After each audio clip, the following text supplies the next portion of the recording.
నమస్తే పెద్ద ఏం పేరు? నరసింహారావు. ఎక్కడి నుంచి ఏం చేస్తూ ఉంటారు? నేను వ్యవసాయం చేస్తా. ఎవరు? ఇప్పటం. సరే, నిన్న తెనాలిలో పోలీసులు కొంతమంది యువకుల్ని చితకబాదారు కదా నడి రోడ్డు పైన, దాని పట్ల మీ రియాక్షన్ ఏంటండి? మీడియా అతి ఉత్సాహంగా చూపిస్తుంది కానీ కొట్టడం కరెక్ట్. కరెక్ట్ అంట. అంతే, కొట్టడం కరెక్ట్. రెండో వాడికి బుద్ధి వచ్చింది. ఆయన చేసి అందరికీ తెలుసయ్యా. ఇంకా నేను ప్రత్యేకంగా చెప్పాల్సిందే ఉంది. వైఎస్ఆర్సీపీ ఎట్లా మాట్లాడితే జనాలు అందరికీ తెలుసు. దాని గురించి మనం మాట్లాడుకోవడం కూడా వేస్ట్. అంటే వాళ్ళపైన యాక్షన్ తీసుకోవచ్చు, కాకపోతే ఇలా బయట రోడ్డు మీద ఇలా అందరు చూస్తూ ఉన్నప్పుడు కొట్టడం మంచిది అంటారా? మరి చెబితేనే నేను ఇప్పుడు కొంత పౌర హక్కుల సంఘం వాళ్ళు ఉండారు. వాళ్ళు అట్లా చట్టం ఉండగా మీరు చేతుల్లోకి తీసుకొని చేయటం కానిస్టేబుల్ అట్లా చేయకూడదు కదా అని వాళ్ళ అది వాస్తవమే. ఏం చేశారో తెలుసా మీకు? వాళ్ళు చేశారుగా, కట్టేసి అరికాళ్ళు కోటింగ్ ఇచ్చారు. వీళ్ళు కొట్టింది ఓకే, వీళ్ళు ముగ్గురు ఆ కానిస్టేబుల్ ఏం చేశారు? కానిస్టేబుల్ని కొట్టారుగా. వీళ్ళు ముగ్గురు కలిసి నేను చచ్చిపోతున్నాను దండాలు దశకాలు పెట్టి వదిలిపెట్టనన్నా కూడా వదిలిపెట్టలేదుగా. వీళ్ళు ముగ్గురు కలిసి కొట్టారుగా, కానీ దాన్ని మీడియాకి ఇంతగా చూపిలా. అది అయితే ఇప్పుడు వాళ్ళు ముగ్గురు కూడా గతంలో గంజాయి కేసులో కావచ్చు, రౌడీ షూటర్లు ఓపెనింగ్ కూడా ఉన్నాయంట వాళ్ళ పేరు మీద. కానీ వైఎస్ఆర్సీపీ వాళ్ళు వీళ్ళపై ఎందుకు సింపతి డ్రామా ప్లే చేస్తున్నారంటారు? వాళ్ళు ఇంకా వైఎస్ఆర్సీపీని ఏదో బతికించుకుందామని ట్రై చేస్తున్నారు. ఇక బతకదు రాష్ట్రంలో. వైఎస్ఆర్సీపీ దుకాణం బంద్. అయితే మరి పోలీసులు ఒక క్లియర్ కట్ మెసేజ్ ఇచ్చినట్టేనా? లా అండ్ ఆర్డర్ని చేతిలో తీసుకుంటే ఎలా ఉండిద్దో చూపిస్తామని చెప్పి నిన్న కొట్టి చూపించారా మరి వాళ్ళు? చేతిలోకి చట్టాన్ని చేతిలోకి ఏం తీసుకోవాలా, వాళ్ళకి ఆ పనిష్మెంట్ ఇవ్వాలని తీసుకున్న మాట వాస్తవమే. అందరిని ఎట్ట తీసుకుంటారు? తీసుకోరు కదా. అయితే పోలీసులు లా అండ్ ఆర్డర్ కరెక్ట్గా చేస్తుంది. ఇప్పుడు లైన్ దాటిన వాళ్ళు మాత్రం తాట తీస్తామని చెప్పి ఒక మెసేజ్ ఇచ్చారు కరెక్ట్గా. అంతే. అయితే దీంట్లో పౌర హక్కులు మీరు చెప్తున్నట్టుగానే చాలా మంది ఏం చెప్తున్నారంటే నేషనల్ హ్యూమన్ రైట్స్ వాళ్ళు అలా చేయకూడదని చెప్పి అంటున్నారు. మరి అది కరెక్టేనంటారా? వాళ్ళు అంటారయ్యా, కరెక్టే. నేను చెప్పానుగా, పౌర హక్కుల సంఘం వాళ్ళు ఖచ్చితంగా వాళ్ళు ఓపెన్ ఉంటుంది. ఎందుకంటే వాళ్ళు కమ్యూనిజం పాలసీ మీద ఆ విధంగా మాట్లాడతారు. వాస్తవంగా రూల్ అయితే అట్లా తీసుకోవడం కూడా కరెక్ట్ కాదు. మరి వీళ్ళు చేసిన ఇది కనిపించట్లేదుగా. వీళ్ళు అసలు ఒక అధికారిని, నువ్వు అధికారి భయ్యా, నీ మీద చేయి చేసుకుంటావు అంటే నీకు పవర్ ఉండండి కూడా. నేను ఒక రౌడీ నాయుడిని చేయి తీసుకుంటే దానికేం మాట్లాడరు వాళ్ళు. వాళ్ళని మీడియా ముందు వాళ్ళని చెప్పమన్నాడు పౌర హక్కుల సంఘం వాళ్ళని. అయితే వాళ్ళు చేసింది మీరు సమర్థిస్తారు, వాళ్ళు చేసిందే కరెక్ట్ అని చెప్పి అంటారు. నేనైతే సమర్థిస్తా, కొంతమంది సమర్థించరు. కమ్యూనిజం వాళ్ళు మాత్రం గట్టిగా సమర్థించరు. ఎందుకంటే చట్టాన్ని చేతుల్లో తీసుకోవడానికి కోర్టులు ఉన్నాయి, అన్నీ ఉన్నాయి కాబట్టి వాళ్ళు చూసుకోవాలి. కానీ వీళ్ళు ఎవరు తీసుకోవటానికి అనే మాట వాస్తవం. అది ఓకే.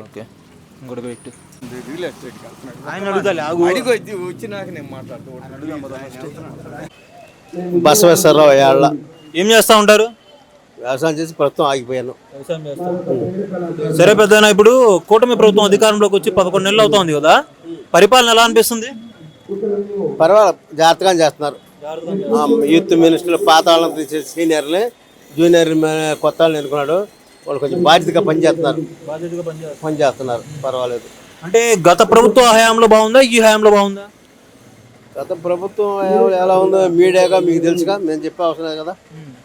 మీరు కూడా చెప్పాలిగా. బాగుంటే 16 సీట్లు ఎందుకు వస్తాయి? గత ప్రభుత్వం పరిపాలన బాగుంటే 16 సీట్లకు ఎందుకు పరిమితం చేస్తారు ప్రజలు? 11 సీట్లు పరిమితం చేయరు కదా. అదే ఇంకా దానికి మనం చెప్పేది. సరే, ఇప్పుడు ఓటమి తర్వాత ఏమైనా మార్పు వచ్చిందా మరి ఆ పార్టీలో? ఎలాంటి లేదు, ఎలాంటి మార్పు అవ్వబడ. మనం తప్పులు చేసామని అంగీకరించే స్థితిలో లేరు.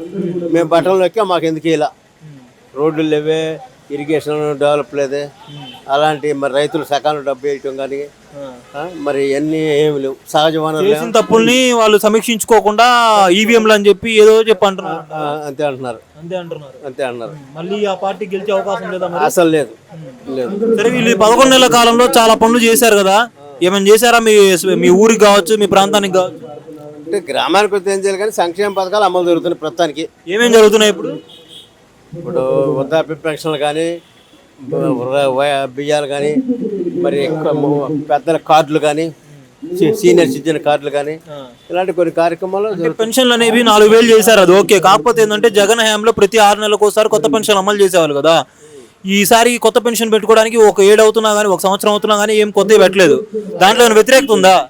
మరి జగన్మోహన్ రెడ్డి గారు 2.5 సంవత్సరాల ముందు పెన్షన్లు 2 లక్షల పెన్షన్లు పెట్టాడు. దాన్ని రిలీజ్ చేయాల, అర్జీలు తీసుకున్నాడు, ఆపరే పెట్టాడు. 2.5 సంవత్సరాలు ఎలక్షన్ వచ్చినాయి. 2.5 ఈయన వచ్చినాక మళ్ళీ 3.5 లక్షల పెన్షన్లకి వచ్చినాయి. మరి ఆయన చేసిన అప్పులు వడ్డీలు కడుతున్నారు, కొత్త రోడ్లు వేస్తున్నారు, కరెంటు పవర్ చేస్తున్నారు. అందువల్ల కొంచెం ఇది లేట్ అవుతుంది. సరేనండి. ఇప్పుడు ఈ అన్నదాత సుఖీభావ అని చెప్పి రైతులకి 20,000 వేస్తున్నారు కదా, అది జాప్యం జరుగుతూ వస్తుంది. రైతులు ఏమైనా వ్యతిరేకత ఉందా? పడలేదు కాబట్టి కాస్త ఉంటుంది, కానీ రైతు తన పంట సక్రంగా జారాలని లేదు దానికొని ఎక్కువ పేపర్ చెప్తున్నాడు. దాని మీద కథ ఉందో వేయట్లేదు. అటు ఖర్చు పెడతా ఇటు ఖర్చు పెడతా అంటే అన్ని ఏ రంగం ఖర్చు పెడితే ఆ రంగంలో లోటుపడి అట్లాగే ఉండిపోతుంది. అది మెయిన్ రంగాలు. ఇప్పుడు రోడ్లు అంటే, ఇరిగేషన్ అంటే మెయిన్ రంగాలు. అవి అందరికి కుల మతాలు ఉపయోగపడే రంగాలు. ఈ అన్నదాత కూడా ఒక రైతుకి ఉపయోగపడుతుంది. కొన్ని ఉపయోగపడితే పెన్షన్ అంటే వృద్ధులకు ఉపయోగపడతాయి. ఈ ఇండివిజువల్ పనులు కదా అవి. మెయిన్ వాటికి ఫస్ట్ కేటాయిస్తున్నారు డబ్బులు, వీటికి కూడా కేటాయిస్తారు, చేస్తారు, కానీ కొంచెం టైం పట్టుద్ది. సరే, ఇప్పుడు రేషన్ వాహనాలు గతంలో మనకి ఇళ్ళ దగ్గరకు వచ్చి ఇచ్చేవారు కదా, మన బజార్లో కావచ్చు అక్కడికి వచ్చి ఇచ్చేవి. రేపు 1వ తారీఖు నుంచి అంటే వచ్చే నెల నుంచి షాపుల దగ్గరే అంటే యథావిధిగా ఇంతకుముందు ఎలా అయితే చేశారో అలా చేయమని చెప్పి వాళ్ళు ఇచ్చేసారు జీవో. మరి అలా చేస్తే మంచిదేనా? ఏమైనా వ్యతిరేకత వచ్చిద్దా మళ్ళీ? ఏమి రాదు. ఏదైనా మంచంలో లేకపోయినా కథ ఇళ్ళకాడ ఇచ్చేస్తే ఊరికి ఒక 20 మంది 30 మంది ఉంటే, ఒక 100కి ఒక 10 మంది ఉంటే ఇచ్చేస్తే సరిపోదు. కానీ వాళ్ళు చక్కగా ఏదో టైంలో పోతారు. ఇంటికి ఇప్పుడు పనికి వెళ్తారు, వ్యవసాయ కూలీలు 6ంటికి వస్తారు, 7ంటికి పోయి బియ్యం తెచ్చుకుంటారు, మధ్యాహ్నం పోయి ఉంటారు, రకరకాలు తెచ్చుకుంటారు, ఇబ్బంది లేదు. ఆ వ్యాన్లు ఉన్నప్పుడు ఏమి ఇబ్బందులు ఉన్నాయి? వ్యాన్ అంటే వాడు ఏ టైంలో వస్తారో తెలీదు. వాడు కూసినప్పుడే వీళ్ళు పనులకు వెళ్ళిపోతారు. వాడు రాడు, మళ్ళా ఇక రాడు. వాడి రూపాయి నేను ఒక్క వచ్చినప్పుడు తీసుకోండి, లేకపోతే లేదు. అంటే ఇప్పుడు అలవాటు పడ్డారు కదా జనాలందరూ కూడా ఇళ్ళ దగ్గర రావడం, మళ్ళీ వీళ్ళు అల్లి తెచ్చుకోగలరా? తెచ్చుకోగలరు. అందరూ బజారు పోతున్నారు, అందరూ తెచ్చుకుంటారు. ఇబ్బందులు ఏముండవు. వరకు అనుకోవడం వరకు ఇబ్బంది ఉండేది. ఇబ్బంది ముస్లిం కాకుండా కానీ వాళ్ళకి ఇంటి దగ్గర ఇచ్చేస్తాం అంటున్నారు. అది ఈ మధ్య చెప్తారు, కానీ ఇబ్బంది అందరూ సెంట్రల్కి వస్తున్నారు. గ్రామాల్లోనే పొరుగురు పోయే పని లేదు కదా. డీలర్లు కూడా గ్రామాల్లోనే ఉంటున్నారు కదా, ఇబ్బంది ఏముంది. ఇప్పుడు ఇది మట్టి రోడ్ల మీద కూర్చుని అక్కడ 4 ఆడవాళ్ళు కూర్చున్నారు, నేను బియ్యం తెచ్చుకుంటే మొక్కమాటం. ఇప్పుడు అక్కడ ఏముండదు, దేవుడు కాడ తెచ్చుకుంటాడు, మొక్కమాటం లేదు. దీనివల్ల నష్టమే లేదు.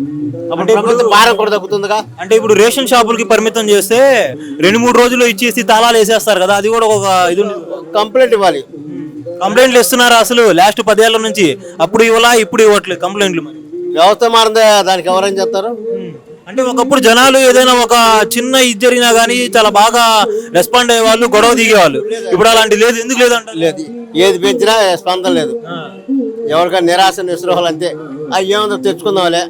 ఒకప్పుడు గిల్లినా కానీ గిల్లి గజ్జాలు ఆడేవాళ్ళు, చేసేవాళ్ళు. ఇప్పుడు అలా ఏం లేదు అసలు. లేదు, వచ్చి కొట్టినా కానీ రెస్పాండ్ అవ్వట్లా. ఇది మట్టి సులువుగా ఉంది. అది జనాలు ఏమో ఏమైంది. ఇప్పుడు డీలర్ కూడా ఉండాలి. అయ్యో మనకి ప్రభుత్వం కల్పించింది కాబట్టి మనం 15 రోజులు ఇద్దాం, టైం ప్రకారం ప్రభుత్వానికి మంచి పేరు వచ్చింది, సంక్షేమ. డీలర్ కూడా బాధ్యత ఉండాలి. సరే, గత 5 ఏళ్లలో రేషన్ పంపిణీ ఎలా జరిగిందో నాకు తెలుసు. ఈ 5 ఏళ్లలో ఏమైనా మార్పు వచ్చిందా? ఈ 11 నెలల్లో ఏమైనా మార్పు వచ్చిందా? ఈ 11 నెలల్లో ఏం మార్పు అలానే కొనసాగుతుంది. అధికారుల దృష్టికి ఏం పోలేదా మరి? ఇది ఏం పోలే. బియ్యానికి డబ్బులే ఇస్తున్నారు. బియ్యం ఇవ్వట్లేదు అసలు ఎవరికి? బియ్యం ఇస్తున్నారు కదా, అందరికి ఇస్తున్నారా? అందరికి ఇస్తున్నారు. బియ్యం అంటే డబ్బులు ఎక్కువగా ఇస్తున్నారు కదా రేషన్ డీలర్లు, అది అడుగుతున్నాను. రేషన్లలో ఎక్కువగా డబ్బులు ఇస్తున్నారు కదా, బియ్యం లేవమ్మా డబ్బులు ఇస్తున్నారు కదా, జనం కూడా తినట్లేదు కాబట్టి అమ్మేసుకుంటున్నారు. అది